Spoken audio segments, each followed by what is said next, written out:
Hi, welcome back.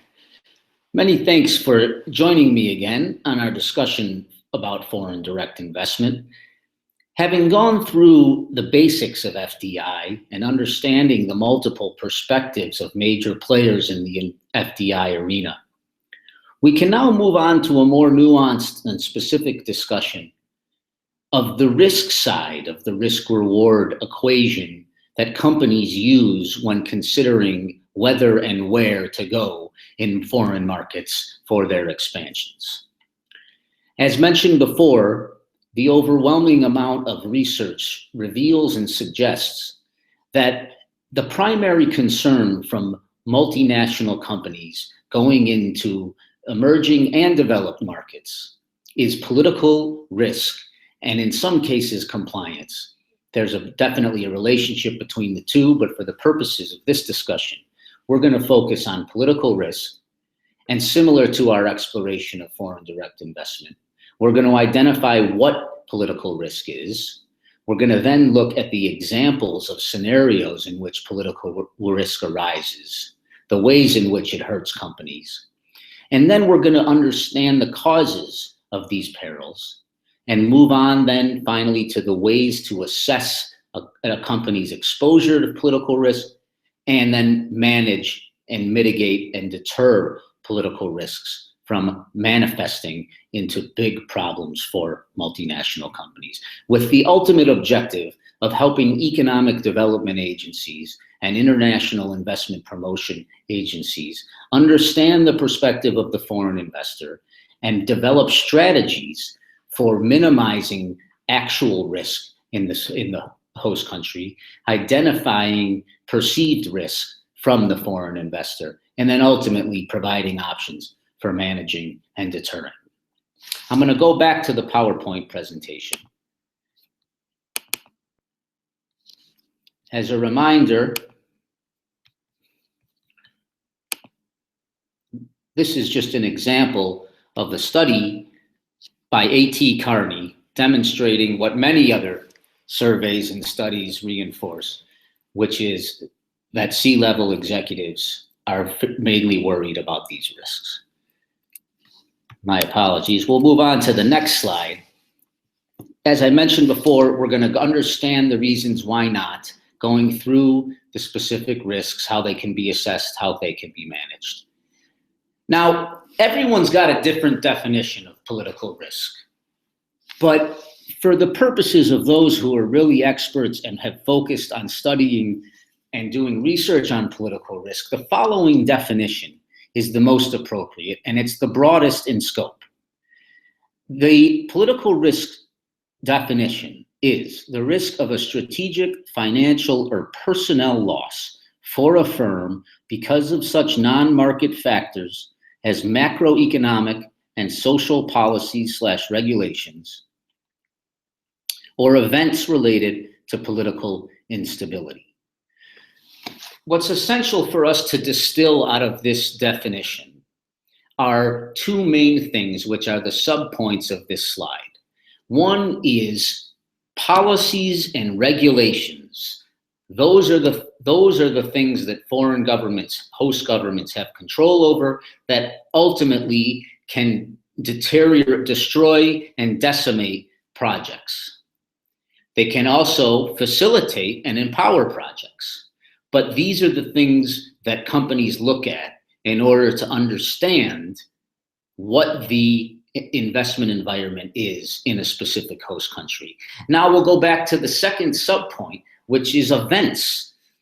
Policies and regulations, the first, events are the second, and that focuses on what a lot of people think of when they first hear the words political risk. We're talking about political violence. We're talking more specifically about civil war, insurrection, coup d'etat, and other examples of political violence that can affect a foreign investor.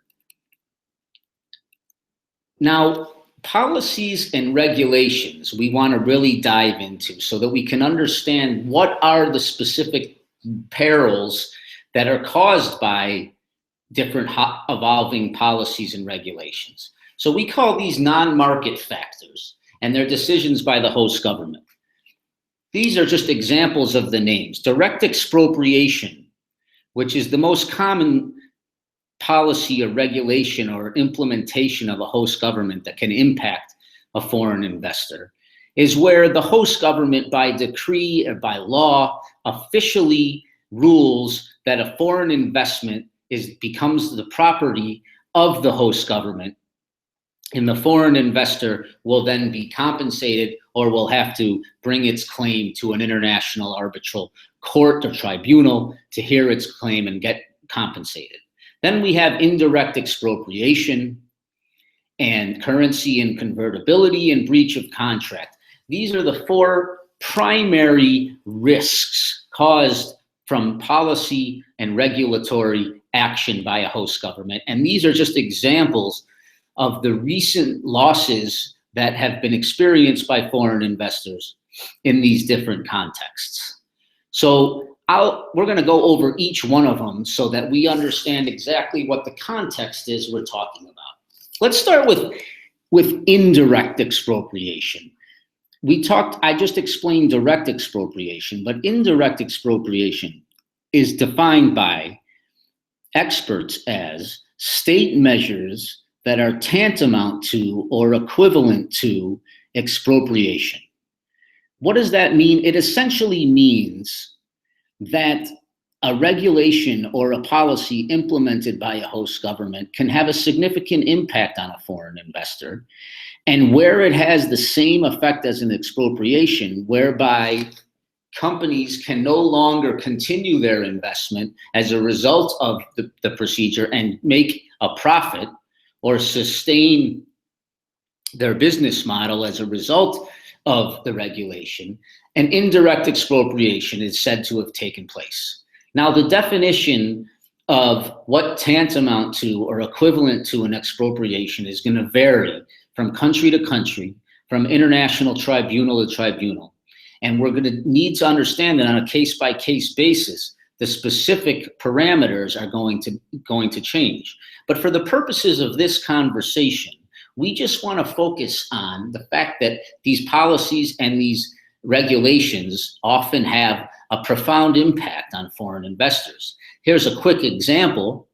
In 2012, the Indonesian government imposed a ban on exports of unprocessed minerals to increase local processing activity. This is a very technical way of saying that a company that was located in Indonesia at the time was relying on exports of unprocessed minerals.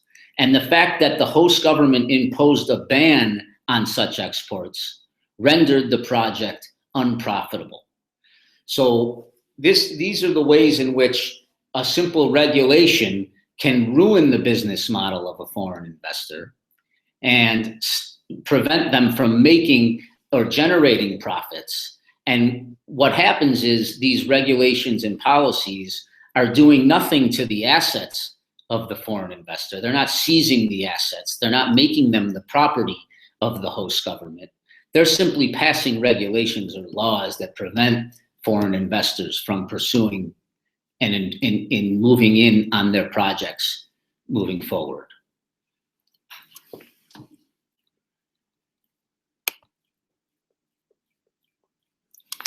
Here.